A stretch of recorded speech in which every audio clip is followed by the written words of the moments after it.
Zombies in a mall? Where have you seen this before? Oh, I know. In my video about Dead Rising 1 Deluxe Remaster. Link in description. However, in my playthrough of Dead Rising 2, this isn't a remaster or a remake. It is the original game, whether that's for better or for worse. If you want to know my history with the Dead Rising series, make sure to check out my first Dead Rising video. But for now, let's just get straight into Dead Rising 2.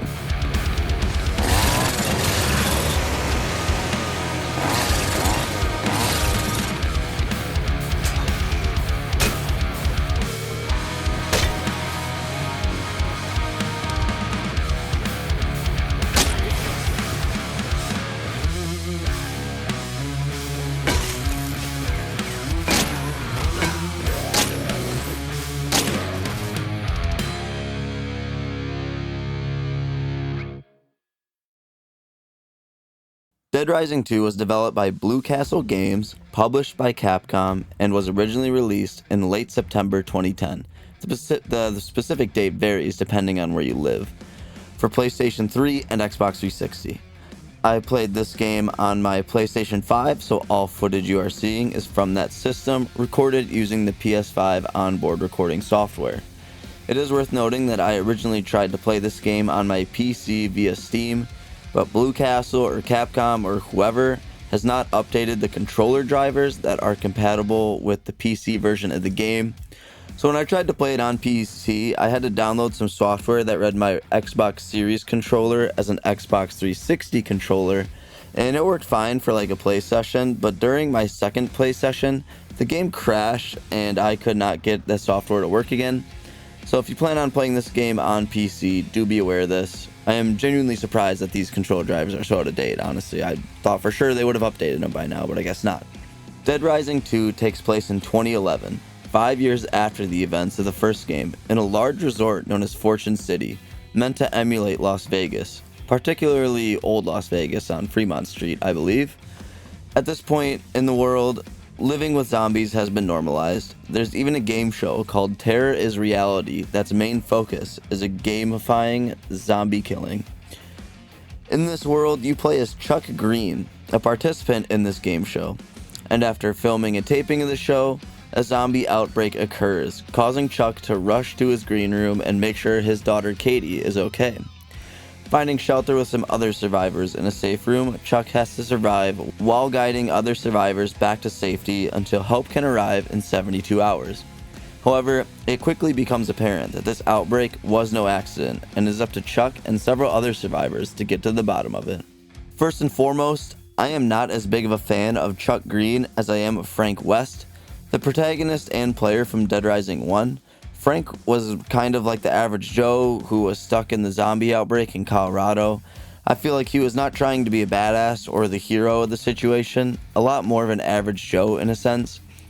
Whereas Chuck, I feel, was written to be a bit more edgy and was intended to be a bit of a badass who drops one-liners after killing a psychopath, and someone who shoots first and asks questions later.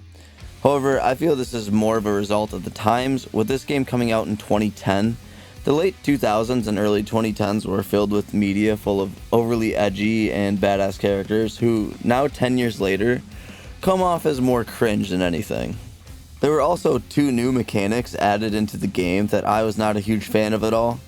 The first of which being the whole Zombrex thing. Zombrex is medicine that exists to prevent people who had been infected by the zombies from turning into one. It isn't a cure-all though, as you need a daily dose to stay human. One person who has this affliction and requirement for Zombrex is Chuck's daughter Katie. And because Chuck wants to keep her safe, she sits in the safe house all game.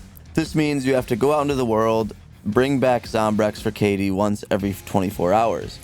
Which normally wouldn't be a big deal if Zombrex was something that was a little more accessible. But in my experience, Zombrex can only be obtained by completing missions or buying it from the local looters at one of their shops. Because of this, I found myself pretty paranoid when I didn't have any Zombrex, which was more often than not. At least when a mission ended in me getting Zombrex, the game made it very clear. Or if worse came to worse, I could always buy some, which brings me to my next point. Yes, you can buy Zombrex, but in order to buy it, you need to have money, obviously. of which there is an economy in this game, which I feel is kind of unbalanced nowadays. It wouldn't be a huge deal if there were more ways to earn money. From my experience, there are only 4 ways to consistently make money. Those ways are smashing cash registers, smashing ATMs, picking it up off the floor, and last but not least, gambling on the slot machines. But Zombrex is not cheap. It costs $25,000 for 1 dose to start, and then goes up by $25,000 every time you buy it. So the last time I bought it, it cost me $75,000 for 1 dose. And in my experience, the most effective way to make money was smashing ATMs, giving me $2,500 per ATM. I did get some money here and there for finishing missions and helping other survivors, but the game doesn't always make it clear that there will be a financial reward for finishing a mission.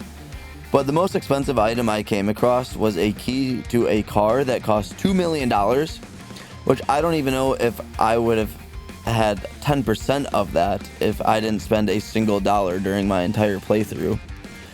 But during loading screens, one of the hints said that you could play Terror is Reality online to get more money to use in the campaign, which, this game being 15 years old at this point, I can't imagine that the online component of this game is still active, though admittedly I didn't even try. But even if it is still active, I still don't know how it is basically required to experience everything the single player campaign has to offer. If I want to play a single player experience, I shouldn't have to engage in an online component to get the full experience. So long story short, I wasn't a huge fan of the money system in this game. One system I did really enjoy though was the combo weapon system. In Dead Rising 2, relatively early into the game, you gain access to maintenance rooms that allow you to take 2 weapons you find out in the world, allowing you to combine them into one powerful weapon. You get blueprints for these in the form of combo cards, and I experienced 2 different ways to acquire combo cards. The first and most common way is simply leveling up, but I also got them by getting inspired, I guess, out in the world is how I'd put it. For example, there was a movie poster of a man in a teddy bear outfit holding a machine gun, and when I walked up to it, there was a prompt for me to examine it. After doing so, I got the combo card for the teddy bear turret, and could build it by combining a large teddy bear and an LMG. But what I really love about this system is you don't need the combo cards to build anything. Even if you don't have the card, but have the items necessary to build something, you can still do it. This was really fun to experiment with and see what things could be combined together to make a more powerful weapon. This system came in clutch so many times in my playthrough and was very fun to experiment with.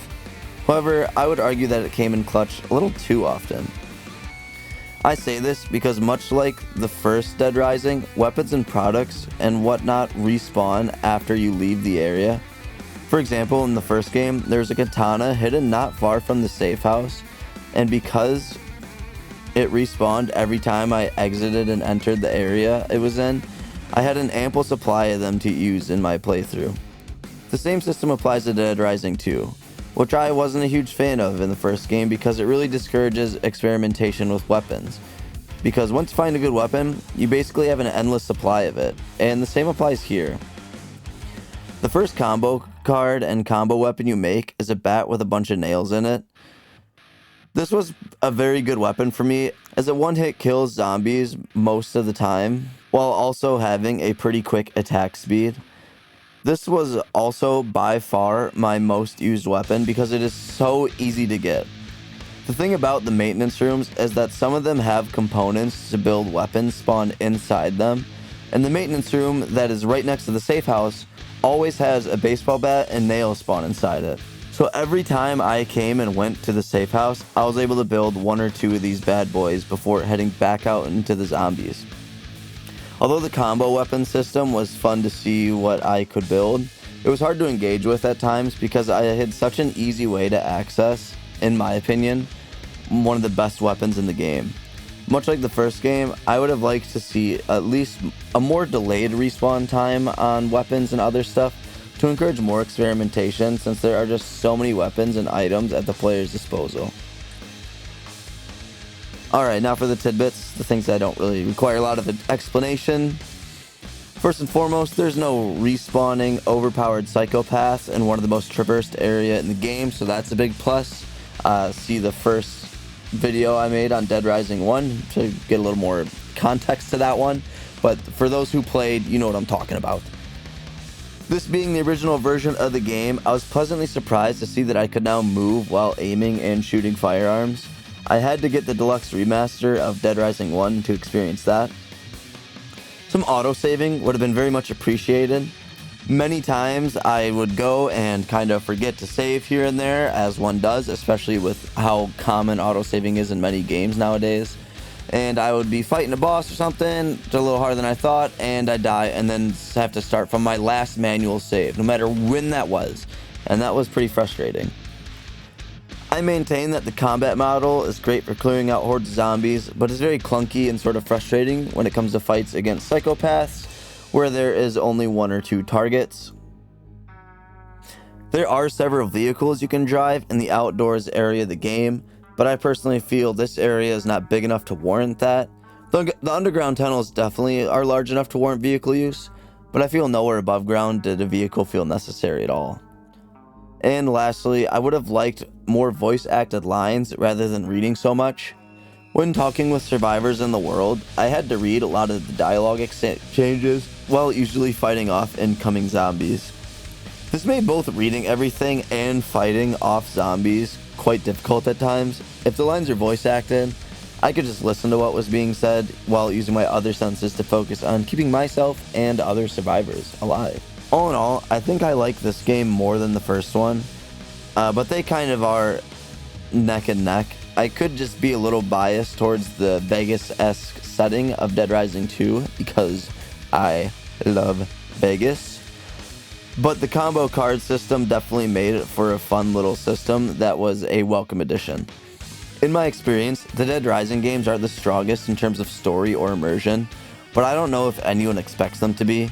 You play as a dude stuck in a shopping mall, or area for that matter, that has to kill zombies using anything you can find. So I would say people who play these games are not zombies, they are not looking for brains. They are looking for good, mindless fun, and in that aspect, Dead Rising 2 most definitely delivers.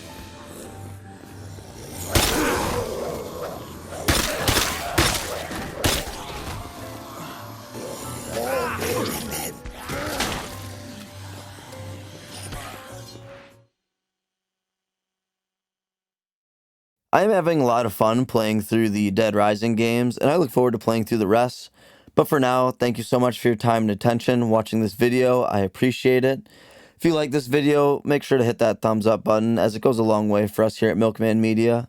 And although I am excited to play through the rest of the Dead Rising games, that will be put on hold for a bit, as there is an onslaught of new games coming out that I want to play in March. So I'm going to be playing those next, starting out with Wanderstop.